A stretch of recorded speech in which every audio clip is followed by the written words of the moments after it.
Hello everyone, guys, and today we are going to speedrun surviving 99 nights in the forest in the new update of the lava biome with the alien class. We have 2 positions upgraded, and we also have the camper perk. We will spawn fully ready, so let us start right away. I want to fit it all into 60 minutes. If I succeed, then this speedrun will be very good for me. So we start by running and immediately grabbing a piece of coal. This will help us a lot, because it allows us to light a fire without chopping more than 6 pieces of wood. Collecting some flowers so we smell good, and Fairy keeps happy. We also chop 2 trees so we can craft a map right away. We put everything into the little bag, everything that fits, and we run. This goes into the recycler. We also upgrade the campfire to level 2 and craft a map immediately so that we can orient ourselves in the area where we have been and where we have not yet been. Now we need to loot. We run into the barn. Inside the barn, we find a chest. In the chest, we have a revolver. We also check the second floors.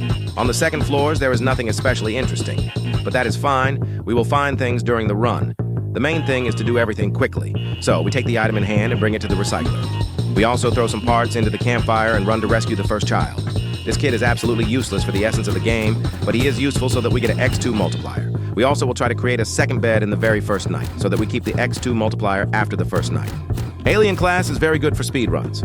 A bit worse than Cyborg, but Alien is much cheaper for non-donators, such as most of you guys. We open the door, take the pelt, and go inside. We go down the stairs. Inside, we have a child and a canister of fuel.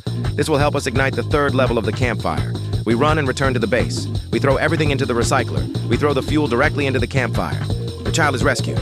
Now, we need to farm enough wood for the bed. We need to farm about 3 or 4 logs of wood to reach 20 pieces of wood.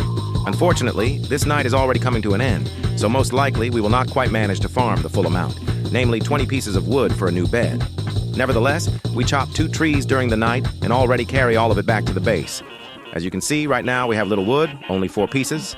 Well, now it became 9 pieces, but by morning we just managed to farm the last bit of wood. Unfortunately, we do not fully manage to finish everything before morning starts, so now we only have 2 beds. This will slightly lengthen our run. Nevertheless, by the 2nd day we craft our first bed. After that, the pelt trader arrives, and we need to quickly manage to get bunny food, because from the first kid we already got a pelt.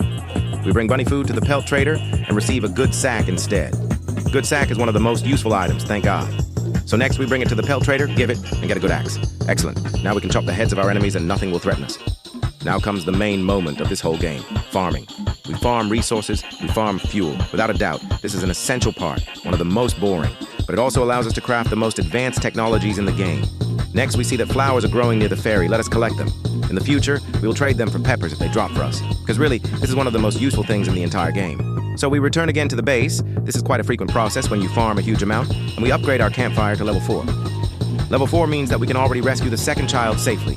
But before that, let us craft a badge for the bed and put it in right away, so that by the next night, we will have a multiplier in the form of X to the power of 3. By placing the bed in this way, we save a lot of space, because they fit into each other, and so we do not need to spend most of our base on furniture. Next, we go again for a little farming, and we find the 2nd child, which is of course an excellent bonus. By the next night, it is desirable to rescue the 1st, the 2nd, and the 3rd child. With the 2nd wolves, it is a little more complicated, because they are already like alpha wolves, and I get into a situation where a large number of wolves attack me and I need to deal with all of them. But we use the same life hack of shooting from the roof, and this allows us absolutely without damage and without endless running around to rescue the child. We eat a little meat, open the door, and unlock the footprints for particle pounders. This will help us a lot in the future. Returning home, we loot the main doors and find 2 fuel, which is of course wonderful. We need to upgrade our campfire to level 6 as soon as possible. That would be absolutely excellent. So we return and throw all our finds into the recycler to get metal, and also throw all the fuel we found into the campfire. Unfortunately, this is not enough to upgrade to level 5, and even more so to level 6. So we check that we need 34 benches in order to craft the last bed, and we go into the lava region, because there we can find good new weapons like wildfire, as well as quite good resources compared to the regular biomes. We got very lucky. 2 chests spawned right next to each other. We passed the easiest parkour and opened these 2 chests. Unfortunately, nothing very interesting dropped from them. Most of all, I wanted the Inferno Sword. But here there are a huge number of little houses, which are much richer in loot than the houses in normal regions. I spent quite a lot of time looting them. In them I found armor, chairs, and most importantly a huge amount of fuel, which will allow us to upgrade to level 5 of the campfire. After spending time here, at night I return home and throw all the resources into the recycler. And also our campfire was upgraded to level 5, which of course is very pleasing. For the fastest speedrun, the main goal is to rescue all the children as quickly as possible and upgrade the bench to level 4, because this will allow us to create all 4 beds and get an 8 or even 9 times multiplier. So we go to rescue the 3rd child. Unfortunately, I did not manage to do it all in one night, but here we already have bears, and bears are much stronger than any wolves, because they have very tough and dense hides. They are very difficult to pierce, especially with the ray gun. The ray gun here is absolutely useless, and we still have not found a rifle. Well, no problem. We jump down, open the third cage, and again we eat a little meat, because we do not want to die from hunger. That would be very stupid. We open it, and inside we get a strong flashlight. Quite a useless thing. We rescue our squid kid and go outside. Here we find the rifle that we needed so badly, and it will be absolutely necessary for the last child, where there will be more enemies. And we also, returning home, we loot some resources, because we still have to upgrade our campfire to level 6, which is of course very, very demanding. We already have quite a large amount of metal and all the necessary resources to build the base that we will need to survive as quickly as possible, so let us collect all the little things and go into the regular region to find a huge amount of loot. So, chairs. Each chair has about 5 wood, which means 15 wood and just a few chairs. That is simply wonderful. And we also find a fuel canister, without doubt a very good find. And here we find the hospital. Excellent. Here we will find enough bandages to last until the end of the game. We quickly loot the entire location. Here there are chairs that can be turned into metal, and also containers with med kits and bandages. We return to the base, and finally we can build the boost pad. It will allow us to run to the other side of the map without any problems. This boost pad, many people underestimate it, but I think in speedruns, if you have a large amount of resources that you do not especially need, you can use it. We find an oil barrel, the best fuel in the game. That is simply wonderful. With the boost pad, we run to the other part of the map and find a large number of high-level resources. Finally, as I already said, before the last stage, we can build the final bed and rescue the last child. We go to the bears. As you can see, here there are about 3 or 4 times more of them. But nothing terrible, we deal with them using our rifle. It takes 3 to 4 shots if you shoot to the head or to the body. Also, we got lucky and received a bear pelt. We go down, and below we find a strong axe. Excellent. This will allow us to chop a much larger number of saplings and logs directly. We deal with 2nd or 3rd level cultists. The cultists do not cause any real problem, except that they do not let us farm peacefully at night. From them we get a gem, and this gem is exactly what we need for creating the bench. So we create the crafting bench, and we already have access to the final bed, for which we also need 1 more cultist gem. But we can already get it by going into the lava region and sacrificing cultists. This is a new mechanic that allows you to complete speedruns much faster, because you do not need to wait or raid bandit camps in order to get extra gems. Sacrificing cultists. This allows us to get different resources, both green gems and cultist gems. We can also get new weapons from the Larian.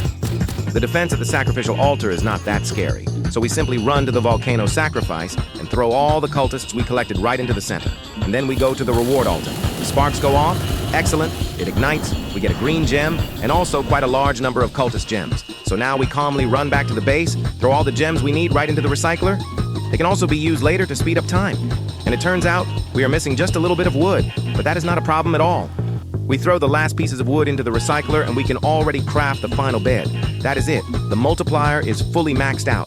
From this moment, we could just go AFK and do nothing, because the maximum day acceleration has already been achieved. But unfortunately, I want to reach the time machine and get the time machine. So we also go explore the lava region. There we need to make more sacrifices and get more green gems. Here we find the lava church. This is a very useful structure from the new update, because in it you can find not only many bandages, but also a very useful ruby chest, already from the lava region. We deal nicely with the last cultists and go inside. Inside there is a large number of medkits and bandages, and also there is an altar. But in it, there is nothing special except again the same resources. But on the roof we have a ruby chest, and inside it lies the new weapon, the Inferno Sword. It is without doubt very cool, because it automatically roasts food and kills cultists in 2 or sometimes 3 hits. So, now we head home, because we have run out of food, and we are very hungry. Unfortunately, we have no food at all. We cannot even find anyone. Reaching home, on our last breath, we eat food. We are literally left with 1 hit of HP. With our Inferno Sword, we cook food by automatically killing rabbits. And finally, we restore our hunger. Also, here come the cultists. Here is where I could have completely lost, and that would not have been good at all, so this time we deal with them easily. Very easily. With our new sword, it is very simple. The cultists drop some resources, but that is not very important. We finish off the last ranged cultists, and so the raid is completely cleared. Ranged cultists are dangerous, but melee ones are worse because they form groups. We gather the cultists in one place, so that later we can take them again to the sacrifice. We buy a cooking pot, so that we can cook food that we can carry in the inventory, and we also build garden beds for automatic food growing. This will make us independent from external factors and the number of mobs around us that we can use as food. We place 3 garden plots in such a way that they are as close to each other as possible. This way we will get a large amount of grown food in one place and easily throw it into the crock pot. I did not set up the auto cooking so as not to waste time. Returning to the lava region, a goat attacks us, but it is already almost morning, so we just calmly run inside the volcano. And again, we throw the cultists into the volcano crater to get even more cultist gems. We need this for the Victory Palace in the form of the Cultist King. He is a very interesting boss, and potentially can give us something useful to speed up our run. Nevertheless, it is already day 80, and we are just 2 days away from the end of the run. Climbing the tower, we trade cultist bodies for ammo. Since they can be used as fuel, we get a lot of bullets for the revolver. And also, I skipped part of it, but we also got ammo for all weapons. And so, guys, day 94 has come. Unfortunately, I did not manage to use the time machine. But still, we finished the game in 66 minutes and 20 seconds, which is a very, very good time. As far as I know, the solo record right now is about 60 minutes. But let us continue a little and finish our plans for the run. We move to the main altar and summon the Cultist King. He is not a difficult boss at all. It's quite simple to deal with him. The Cultist King is not the strongest boss, far from the strongest boss. It is quite easy to defeat him. He has no ranged attacks. He is purely melee, so if you use a rifle, he cannot do anything to you. You can literally even go into melee with him. He has very little damage. Nothing bad will happen. I have never tried this before, though. What if we take the Cultist King straight to the sacrificial altar and throw him in together with the other cultists? Let us see what happens. Maybe we will get more sacrifice points, possibly. Running to the altar and expecting to get something unique and secret. But... no, we get a special weapon from him. The Inferno Crossbow. Very cool. Let us test it on the new mob, the Mammoth. They say it drops a large amount of meat. I want to check that. We make a couple of shots. The Mammoth starts burning. Very nice. The damage is very, very good, somewhere between the revolver and the rifle. We deal the final shot, and it drops a large amount of roasted meat and some ribs, which give a huge, very, very high amount of saturation. Let us take them and try to eat them. At that moment, cultists come. But that is not scary at all. We just throw everything on the ground. And so, what do the ribs taste like? I have never tested them before. Oh wow, they fully restore hunger. This is simply incredible. Something indescribable is happening. So let us deal with the last wave of cultists. We can just throw Molotov cocktails at them. This is very, very convenient, because they just die on them as if on traps. Easily finishing off the last wave of cultists, we have nothing left but to enjoy the fact that we completed our challenge. We finished with a very good time. Let us expand our base as much as possible with torches, as far as our resources allow. Let us see how far we can expand the base. They say it becomes really huge. I cannot even imagine how you could plant or build over such a massive region. Only if you play with 5 people, maybe it would be possible. So here we place the last torch. No, the second to last torch. And now we place the very last torch. And that is it. Everything is finished, guys. Well then, I want to say a huge thank you for watching this video. It was very interesting to go through it together with you. And for now, bye-bye. If you like my content and attitude, please drop a comment and get a reaction on this video.